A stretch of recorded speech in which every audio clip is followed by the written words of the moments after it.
Eh, por el don de la fe permanece en el que no ha pecado contra ella.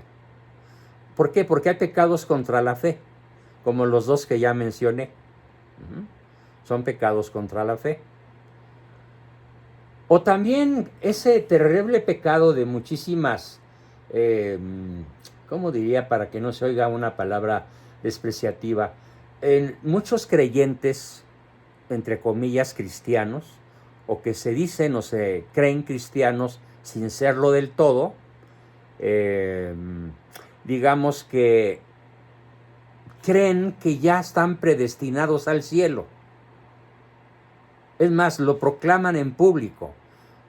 Yo he visto acá en México, en el Hotel Marisabel, en una ocasión me metí por curioso, y era una ceremonia donde había, bueno, un salón enorme, no sé cuántos miles de personas había o cientos, pero estaba atiborrado y todo el mundo gritaba, somos salvos por la fe. Y luego el conductor, el pastor, decía, ¿reconoces a Cristo como tu Señor y Salvador? Sí, lo reconozco. ¿Verdad que por eso ya somos salvos, hermanos? Sí, somos salvos, hermanos. Ay, qué alaraca tan carente de significado.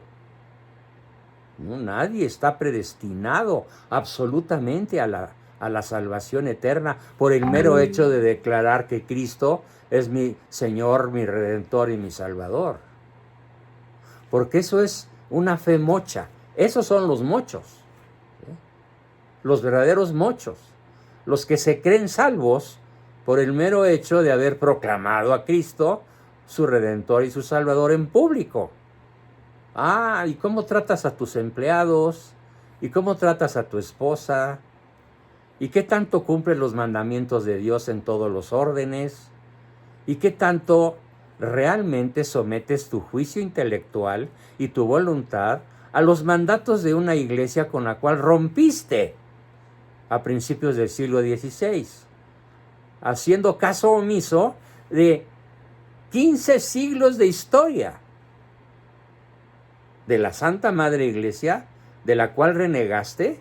Bueno, no tú, sino tus tatarabuelos, pero tú bien que sabes que en el fondo de ti te hace falta algo.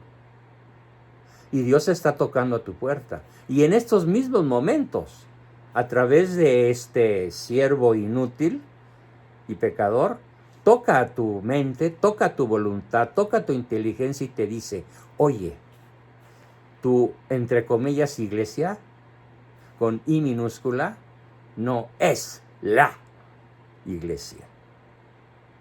No es la madre. No es donde realmente puedes practicar la fe con obras, para que por caridad, entonces sí, seas salvo. No basta con que lo proclames, es palabra hueca. Qué terrible, pero así es. Tengo que decirlo.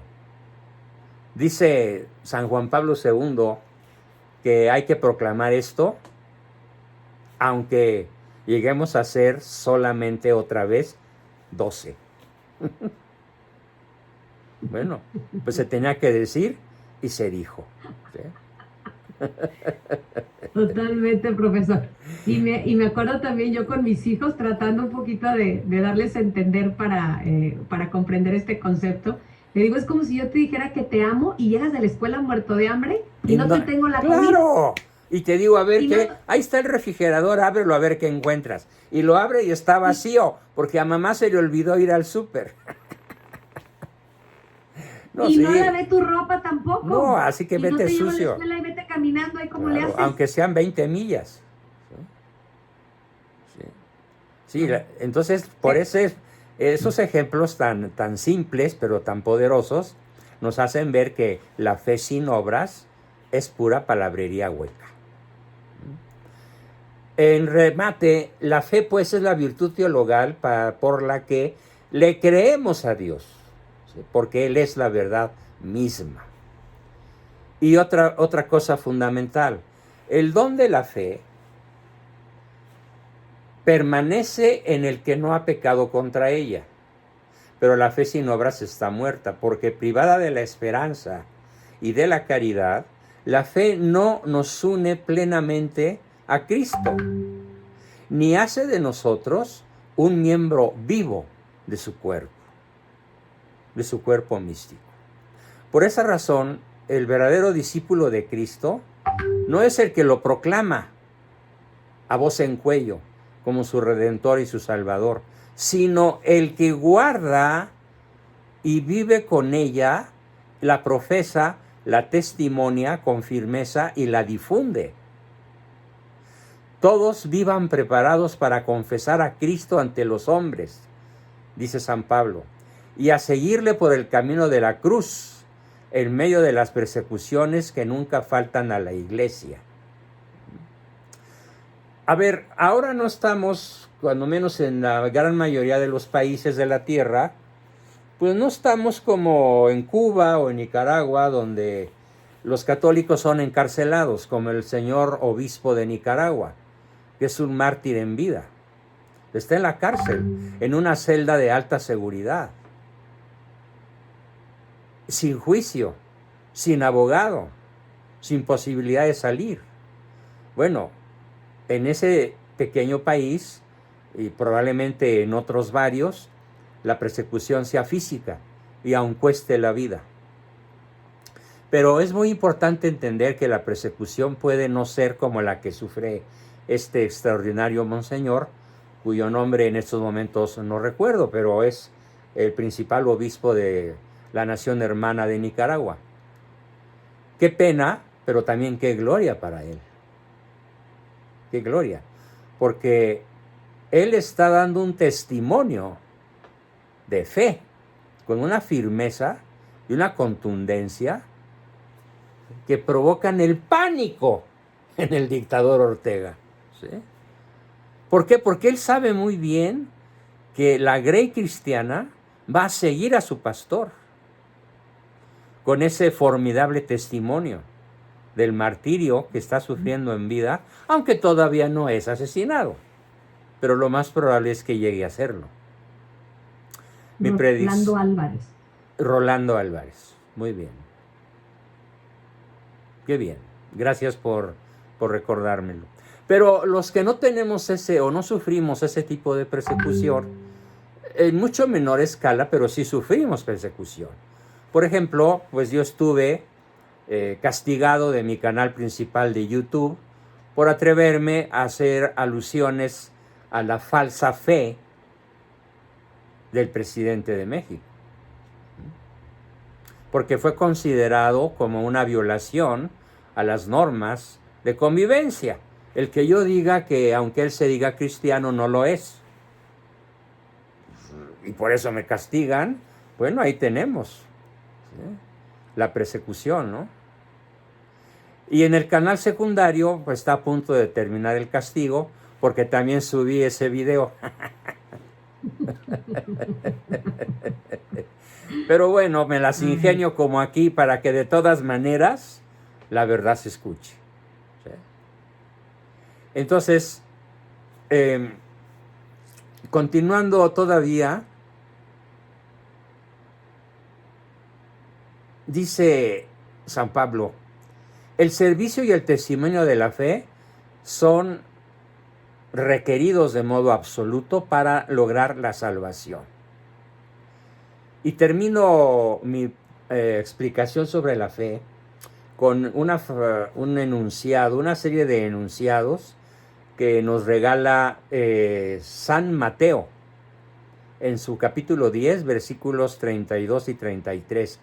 Fíjate lo que dice, qué cosa más extraordinaria para rematar lo que es la verdadera fe. Todo aquel que se declare por mí ante los hombres, yo también me declararé por él ante mi Padre que está en los cielos. Pero a quien me niegue ante los hombres, lo negaré yo también ante mi Padre que está en el cielo. Qué terrible no tener fe. Entonces, esta declaración ante los hombres Sí, soy católico, apostólico, romano. So what? ¿Y qué?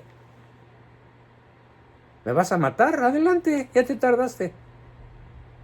¿Me vas a expulsar de tu empresa? Adelante, buscaré trabajo en otra parte. O buscaré la forma de sobrevivir, aunque se me cierren todas las puertas, porque no voy a negar que tú eres mi Redentor, mi Salvador, y que practicaré las obras que se desprenden de creerte a ti. Pero sobre todo, daré testimonio de mi amor por ti, suceda lo que suceda conmigo, con mi familia y con todos los que amo. Porque hoy tenemos la otra herramienta favorita de nuestros persecutores, ¿no? Irse contra nuestros familiares. En multitud de formas. Bueno, pues ni en esos casos, si quieres la vida eterna, ni en esos casos niegues a Cristo ante los hombres que te persiguen, porque entonces Él no te reconocerá ante su Padre. Y te irás, para decirlo de manera más comprensible, al infierno. No te imagines un lugar con llamas y trinches y diablos torturándote, no. Teologalmente entendido, el infierno es el lugar sin amor, el lugar sin Dios, el lugar donde solo hay odio y remordimientos, pero sin arrepentimiento. Tristeza insuperable y para siempre. Comprensión del bien que perdiste por tu necedad, por tu soberbia, pero sobre todo por tu falta de humildad y porque no doblaste tu dura cerviz ante la palabra de Cristo a través de su iglesia. Ay, porque los curas son pecadores. Ay, porque el cura de mi parroquia tiene un amante. Ay, porque se clava la limosna. Ay, porque trae un coche Mercedes-Benz del año. Por eso no le creo a la iglesia. Es que la iglesia no es el cura de tu parroquia. Ni siquiera el papa. ¿Sí? A ver, no confundas al mensajero con el mensaje. Cree el mensaje, créele a Dios, créele a la iglesia como tal, no a una persona en especial. Y no juzgues a la iglesia por nadie, porque ellos son los mensajeros, y los mensajeros podemos ser pecadores todos nosotros. Entiende el mensaje, pero para eso necesitas abrir tu inteligencia humildemente a la verdad objetiva, que es anterior a ti, superior a ti e independiente de ti. Qué duro es aceptarlo, pero es la verdad. Con esto termino mi exposición sobre la fe.